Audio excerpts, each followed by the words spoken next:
تو یہ تمام مقدمات آلریڈی ہو جانے چاہیے تھے اور خان صاحب کو جیل سے باہر آنا چاہیے تھا، لیکن ابھی تک وہ موجود ہیں، اور ہمیں خوف ہے وہ اس چیز کا ہے کہ اور مقدمات بھی عنقریب جو ہے وہ ان کے خلاف رجسٹر کیے جائیں گے.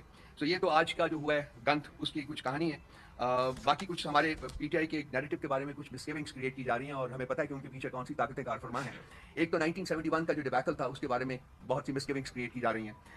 آپ دوستوں میں سے جنہوں نے حمود الرحمان کمیشن رپورٹ پڑھی، اور میں نے I am one of those fortunate people who got a copy very early, اور میں نے وہ پڑھی ہے، اس میں کہیں بھی فوج کے بارے میں کوئی غلط بات نہیں کہی گئی، بلکہ بسا کئی جگہوں کے اوپر کہا گیا کہ فوج بہت بہادری سے لڑی. It was a failure of the leadership. اور اس میں ایک شخص کی بات بار بار کی گئی ہے جس کا نام تھا جنرل یحییٰ خان، آغا محمد یحییٰ خان، کہ اس نے اپنے اقتدار کو طوالت دینے کے لیے ریاست کو داؤ پر لگایا اور ریاست کے دو ٹکڑے ہوئے. یہ اس وقت کی کہانی ہے 1971 کی، جب ایک شخص، ایک مطلق العنان حکمران نے اپنے اقتدار کو مزید طوالت دینے کے لیے ریاست کو داؤ پر لگایا، اور 54% آف دا ریاست جو تھی وہ سیٹ کر گئی، وہ انڈیپینڈنٹ ملک بن گیا وچ از کالڈ بنگلہ دیش ناؤ. تو پیرلل جو ہم ڈرا کر رہے ہیں وہ اس وقت میں اور آج کے وقت میں کر رہے ہیں کہ آج بھی ایک شخص واحد اپنی ڈکٹیٹرشپ کو، اپنے اقتدار کو طوالت دینے کے لیے پچھلے 2 سال سے اس نے بھی ریاست کو داؤ پر لگایا ہوا ہے. ہمیں زوم میں ہے کہ مشرقی پاکستان 1000 میل دور تھا، اور شاید وہاں لڑنا ہمارے لیے اتنا آسان نہیں تھا جتنا کہ یہاں ہوگا. ہم اس زوم میں ہے کہ ہم یہاں ملک کا کوئی حصہ جو ہے وہ سیسیڈ نہیں کرنے دیں گے یا وہ الگ نہیں ہونے دیں گے. لیکن اگر آپ صرف ایک دائرانہ نظر ڈالیں تو اس وقت پاکستان کی 6 اکائیاں ہیں. 4 آپ کے پروونسز ہیں، گلگت بلتستان ہے اور آزاد کشمیر ہے. ان میں سے آزاد کشمیر ریسٹو ہے، گلگت بلتستان ریسٹو ہے، بلوچستان عرصہ دراز سے ریسٹو ہے، کے پی جو ہے وہ لٹرلی ایج کے اوپر ہے. تو کیا الٹیمیٹلی ہم نے پاکستان کی شکل پنجاب اور سندھ کی شکل میں دیکھنی ہے؟ اور جو شخص اپنے اقتدار کو طوالت دینے کے لیے اور اپنی ڈکٹیٹرشپ کو فردر پرپیچویٹ کرنے کے لیے جس نے ریاست کا فیوچر اس کے اوپر لگایا ہوا ہے، کیا ہم اس کو وہ یہ کام کرنے دیں گے جو وہ کام کر رہا ہے اس وقت؟ کیا ہماری عدالتیں اور باقی جو ہمارے ادارے ہیں وہ اپنا رول نہیں پلے کریں گے کہ ملک کے اوپر جو اسٹینگل ہولڈ ہے ڈکٹیٹرشپ کا اس کو ختم کیا جائے اور آئین اور قانون اور جمہوریت کو بحال کیا جائے اس ملک میں؟ اس ملک کا فیوچر کیا ڈکٹیٹرشپ کے ساتھ لنکڈ ہے یا آئین اور قانون کے ساتھ لنکڈ ہے؟ کوئی بھی ریاست دنیا میں آج کل کے زمانے میں ایسی نہیں ہے جو کہ ڈکٹیٹرشپ کے بلبوتے کے اوپر آگے چل سکتی ہے. کسی نہ کسی طریقے سے، کسی نہ کسی شکل میں وہاں آئین اور قانون کی حکومت ہوتی ہے. یہ پاکستان وہ واحد ریاست ہے اس وقت جس نے کم از کم پچھلے 2 سال میں نہ صرف کہ آئین اور قانون کا ٹوٹل فقدان نظر آیا ہے، بلکہ بریزن جسے کہتے ہیں، بریزن طریقے سے اس کو وینڈلائز کیا گیا ہے. پاکستان کی ڈکٹیٹرشپس میں 1947 کے بعد سے جو 4 ڈکٹیٹرشپ آئی ہیں اس میں ایک چیز بڑی کامن تھی، وہ یہ تھی کہ جب وہ ٹیک اوور کرتے تھے تو آئین کو یا تو ایبروگیٹ کر دیتے تھے یا سسپینڈ کر دیتے تھے. موسٹلی ایبروگیٹ کر دیتے تھے. جتنے بھی ڈکٹیٹرز آئے ہیں انہوں نے آئین کو ایبروگیٹ کیا اور پھر عدلیہ کے ذریعے وہ ڈاکٹرن آف نیسیسٹی کے تحت اس کو لیجیٹیمائز کر لیتے تھے، اپنے اقتدار جو ہے وہ لیجیٹیمائز کر لیتے تھے. اور انٹرنیشنل کمیونٹی سے پھر اپنے آپ کو لیجیٹیمائز کرانے کے لیے پاکستان کو آگ میں جھونکا جاتا تھا.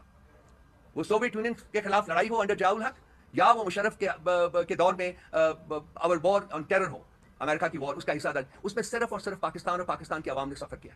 آج پاکستان جو اکنامکلی کیپٹو ہویا ہوا ہے، لٹرلی پینیز کے لیے وہ اپنا کشکول لے کے ساری دنیا میں پھر رہا ہے، اس کی سب سے بڑی وجہ پاکستان کی ڈکٹیٹرشپس ہیں. اور یہ 2 لڑائیاں ہیں other than those small wars, lesser important wars جو کہ پاکستان نے لڑی.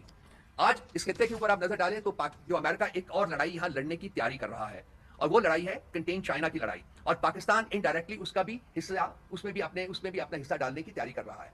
اگر یہ ہوتا ہے تو پاکستان کا اپنا وجود جو ہے وہ خطرے میں پڑے گا. وہ آلریڈی کوئی زیادہ سیف نہیں ہے، لیکن اگر اس قسم کی لڑائی میں اگر پاکستان حصے دار بنتا ہے تو وہ پاکستان کا جو سروائیول ہے وہ خطرے میں پڑے گا.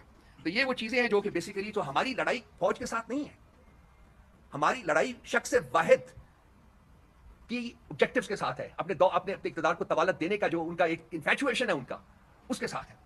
اس سے ملک نے سفر کیا ہے، اس سے ملک ابھی بھی سفر کر رہا ہے اور سفر کرتا رہے گا اس وقت تک جب تک کہ یہ انفیچویشن وہ ڈکٹیٹرشپ ختم نہیں ہوتی اور آئین اور قانون کو بحال نہیں کیا جاتا. تو یہ لڑائی ہم نے لڑی ہے، یہ لڑائی ہم لڑ رہے ہیں، اور یہ لڑائی ہم لڑتے رہیں گے اس وقت تک جب تک کہ ملک میں آئین اور قانون بحال نہیں ہوتا. ابھی کوئی 203 مقدمات ہیں خان صاحب کی ذات کے اوپر، اور وہ مقدمات جو ہیں وہ اپنی مختلف سٹیجز جو ہیں اس کے سے گزر رہے ہیں. میں چاہوں گا کہ جی میں ہاں ایک سیکنڈ اور جو میں بھول گیا تھا اس میں، انہی مقدمات میں چونکہ ان کو کوئی پروف نہیں مل رہا تو انہوں نے ملک ریاض کو، جو بحریہ ٹاؤن کے آرکیٹیکٹ ہیں، ان کو اوپر پچھلے سوا سال سے بہت پریشر ڈلا ہوا تھا. مجھے ذاتی طور کے اوپر بھی علم تھا کہ کس طریقے سے اس کو پریشرائز کر رہے ہیں، اس کو ملک چھوڑنا پڑا تھا. لیکن وہ کہتے ہیں کہ پتہ نہیں کس وقت خدا اپنا خوف ڈال دیتا ہے لوگوں کے دلوں میں. شاید اس کے دل میں بھی خوف ڈلا اور اس نے کہا کہ میں اس کا ایک پولیٹیکل جو ایک یہاں لڑائی ہو رہی ہے اس کا حصہ نہیں بنوں گا. اس کی آپ کو پتہ ہے کہ اس کی جتنی بھی پراپرٹیز ہیں اس کے بارے میں بہت سے ایکشن لیے گئے ہیں. کل رات کو بیریا ٹاؤن راولپنڈی میں ایک اسالٹ بھی کیا گیا, بش کیا گیا, اور وہاں سیل کر دیا گیا اس گھر کو, اور ریکارڈ جو تھا وہاں کا سارا وہ قبضے میں لے لیا گیا. لیکن اس کے بعد پھر ایک ملک ریاض کی ایک اسٹیٹمنٹ آئی ہے کہ میں کسی صورت میں اس لڑائی کا حصہ نہیں بنوں گا, میں اپنا بزنس جو ہے وہ جاری رکھوں گا. اور میری اطلاع کے مطابق 3 دن پہلے میرا خیال آج بھی وہ دبئی میں ہی ہیں, جناب صدر پاکستان بھی گئے ہیں وہاں, اور سنا ہے کہ ذاتی طور کے اوپر بھی انہوں نے اس سے ملاقات کرنے کی کوشش کی ہے. مجھے نہیں پتا کہ ملاقات ہوئی ہے یا نہیں ہوئی, لیکن مجھے یہ پتا ہے کہ وہ شاید اس کو اب بھی پریشرائز کرنے میں کامیاب نہ ہوں. تو یہ وہ محرکات ہیں دوستوں جو میں نے آپ کے سامنے بیان کیے ہیں کہ فالس فریولس اینڈ فراڈولنٹ کیسز رجسٹر کیے خان صاحب کے خلاف. وہ چھوٹی عدالتوں سے بزور شمشیر انہوں نے فیصلے لے لیے, لیکن جب بڑی عدالتوں میں پہنچے تو وہ سسٹین نہیں کر سکے, سب ایک ایک کر کے کریش کر رہے ہیں. اور اب یہ اور فیک قسم کی شہادتیں ملک ریاض کی ہوں یا کچھ اور لوگوں کی ہو, اور جیسے یہ خاور مانیکا جیسے گرے ہوئے گھٹیا لوگ جو ہیں ان کی شہادت ہو, اس کو 4-3 مہینے انہوں نے پکڑ کے رکھا ہے. آپ بھی جانتے ہیں, میں بھی جانتا ہوں کہ 3 مہینوں میں اس کے ساتھ کیا سلوک رکھا گیا ہوگا, اور آج وہ کینری کی طرح وہاں باہر نکلا ہوا, وہ ایک singing a song on a tune that is provided by the power beaters. تو یہ مقدمے تو سسٹین نہیں کر سکتے ہیں, لیکن پرابلم یہ ہے, جو سوال ہے سب سے بڑا کہ جی اگر انصاف کے تقاضے پورے نہیں ہوتے, اور ہمیں لگ رہا ہے کہ جو بڑی عدالتوں میں کچھ تازہ ہوائیں چلی تو ہیں, لیکن جو دوسری طرف جو قوتیں بیٹھی ہوئی ہیں ان کو یہ معاملات بالکل ٹھیک لگ نہیں رہے. اور کل آپ نے صدر پرائم منسٹر پاکستان کے prime minister so called prime minister fraudulent prime minister کی آپ نے تقریر سنی ہوگی جو انہوں نے جوڈیشری کے خلاف کی ہے, جس میں انہوں نے انتہائی غلط زبان استعمال کی ہے ان ججز کے بارے میں جو کہ آزادانہ فیصلے کرنا چاہ رہے ہیں. تو یہ ایک ٹریڈیشن رہی ہے پاکستان مسلم لیگ نواز کی, آپ کو یاد ہوگا جسٹس قیوم کے ساتھ اسپیچ, یا پھر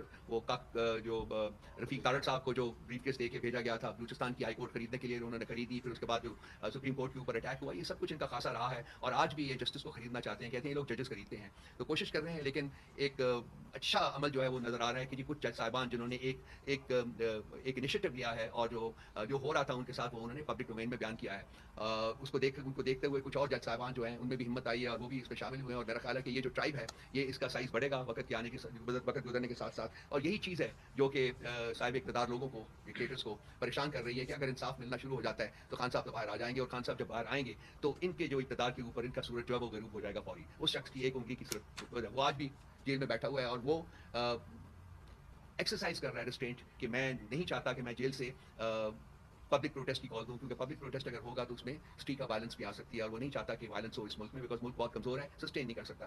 اس لیے وہ اپنی جان کے اوپر, اپنی ذات کے اوپر ان کا ظلم برداشت کر رہا ہے. لیکن اس ملک کی ابھی بھی اس کو پرواہ ہے. جب بھی میں جاتا ہوں ملنے تو وہی بات کرتے ہیں, لیکن اب دیکھتے ہیں کہ کب تک برداشت کیا جا سکتا ہے, کیونکہ ہم بھی بالکل نہج کے اوپر پہنچے ہوئے ہیں.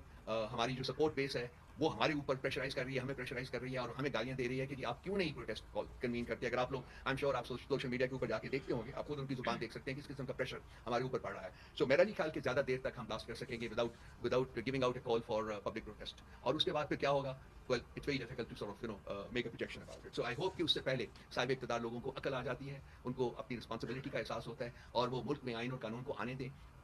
جو بھی اس کا راستہ ہے اس کو وہ اس کے راستے وہ آئین اور قانون ایکسرسائز ہونے دیں, تاکہ ملک میں انصاف ہو, اور وہ تمام لوگ جو کہ غیر منصفانہ, غیر آئینی اور بھونڈے قسم کے مقدمات میں انہوں نے زبردستی جیلوں میں رکھا ہوا ہے وہ آزاد ہو سکیں, اور ملک کا جو معاملات ہیں وہ آگے بڑھ سکیں.